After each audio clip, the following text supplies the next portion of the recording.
तर सगळ्यांना जय मल्हार काळेश्वरी. आज होता आपल्याला स्विफ्ट डिझायरला भाडं. आपण आज इर्टिगा घरीच ठेवणार होतो. ही गाडी आपण घरीच ठेवतो असो. हिला जेव्हा काय आपण ड्रायव्हर ठेवलेला नाही अजून. हिला भाडं आलं तर हिला नेतो, तिला आलं तर तिला नेतो. तर बाबा गाडीत बघत होते मी गाडीत बसले काय, पण मी काही गाडीत दिसलं नाही. समोरून आले म्हणून बाबाला हसायला लागले होते.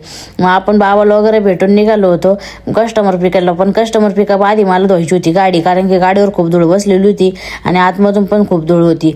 मग त्याच्यामुळे ना म्हटलं आधी गाडी धुवून घेऊ म्हटलं, कारण की कस्टमर बसणार आहे तसं कस्टमर खुश नाही होणार. मग आपण गेलो पहिले गाडी वगैरे धुवून घेतली. हे पाणी मारल्यावर जरा गाडी ओके दिसायला लागली होती. मग कसं आहे ना, आपली लक्ष्मी, त्याच्यामुळे आपल्याला साफ ठेवणं खूप गरजेचं आहे. मस्तपैकी क्वालिटीमध्ये गाडी वगैरे धुवून घेतली. मग म्हटलं आता चला आपल्याला जायचं होतं कस्टमर पिकअपला. कस्टमरने 10:30 वाजताचा टायमिंग दिलेला होता, पण कस्टमर राईट टाईमवर निघणार होतं. कस्टमरला फक्त तिकडे एक मीटिंग होती, तेवढी अटेंड करून लगेच निघायचं होतं. मग गाडी वगैरे धुवून झाली. बघा आपली गाडी कशी दिसते नक्की सांगा कमेंटमध्ये. आपण पोचलो होतो कस्टमरला पिकअप पॉईंटला. साई सूर्या हॉटेलवरून आपल्याला पिकअप होतं. बघा गाडी कशी दिसते आपली नक्की सांग. मग आपण पिकअप पॉईंटला जाऊन थांबून राहिलो कस्टमर येऊस तर. मग हे आपलं साई सूर्या हॉटेल, इथून आपल्याला पिकअप होतं. मग आपण निघालो होतो कस्टमर वगैरे पिकअप करून. मग आपल्याला लागला पहिला संगमनेरचा टोल नाका. संगमनेरचा टोल नाका आणि आळेपाटाचा टोल नाका म्हणजे अवघड विषय, पण आळेपाटाचा टोल नाका वाचवायचे आपल्याकडे ट्रिक आहे.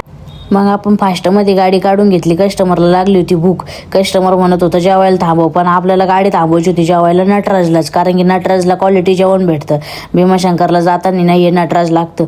मग आपण आलो होतो नटराजला. मध्ये गाडी रोडपासून मध्ये गाडी घेतली होती. हे हॉटेल खूप भारी आहे. आम्ही जेव्हा भीमाशंकरला ट्रिप घेऊन येत असतो ना, तेव्हा इथं जेवायला थांबत असतो. मग कस्टमरनं म्हणलं थांबा तुम्हाला चांगलं जेवण खाऊ घालतो. मग जेवण वगैरे केले. मग आम्ही निघालो होतो पुण्याकडे. मग लागलीच आपल्याला चाकणची ट्रॅफिक म्हणजे 1-1.5 तासाचा विषय डायरेक्ट, नाही का. मग आपण पोहोचलो होतो कस्टमरने दिलेल्या पॉईंटला. मग कस्टमरने दिलेल्या पॉईंटला पोहोचलो. मग आपण तिथं कस्टमरचं काम वगैरे झालं. मग आपण निघालो होतो रिटर्नला निघलो तरी आपल्याला ट्रॅफिक लागली. मग कस्टमर म्हणे परत जेवायचं म्हणे. आता मग आपण थांबलो होतो तुलसीला. मोशीच्या पुढे हे तुलसी हॉटेल आहे, इथं पण भारी जेवण भेटतं. आजचे कस्टमर होते इंडोरचे कस्टमर खूप छान होते.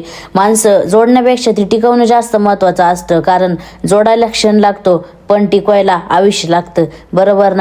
आपल्याला भेटले होते डॉगेश भाईला बिस्किट टाकले. ते मी जवळ असताना त्यांनी बिस्किट खाल्ले नाही, मी लांब गेल्यावर खाल्ले. मग आपण कस्टमर वगैरे ड्रॉप करून आलो होतो घराकडे. मग आपण बेट नाक्यावर थांबलो. बेट नाक्यावर आहे ना आपल्याला भोला भाऊ दिसला होता. मग म्हटलं चला भोला भाऊकडे जाऊ. भोला भाऊन चहा वगैरे पाजला. आपल्याला वाजले होते रात्री 1 यायला. तर सगळ्यांनी काळजी घ्या. नमो आदेश. भेटू पुढच्या ब्लॉगमध्ये. Bye bye.